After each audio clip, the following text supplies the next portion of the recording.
আসসালামু আলাইকুম রহমতুল্লাহ।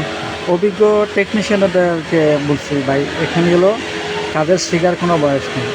এটা দেখেন আমার সামনে যে ফ্রিজটা, এগুলো চিলার, এগুলো টেম্পারেচার আমি 6 সেট করে রাখি, ঠিক 6 যে অটো দেখুন অটো।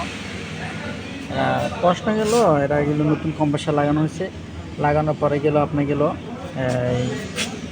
চলে ঠিক মতো চলে। আমি যদি এখন যদি চালা রাখি রাত ভরে চলবে, ঠিক মতো চলবে। সকালে এসে চকিং করে, মানে 12 ঘন্টা চলার পরে, বা আমি এখন যদি চালা রাখি চালানোর পরে সকালে এসে দেখি চকিং করে হয়েছে, মানে চলতে চলতে চকিং করে হয় এমভাবে।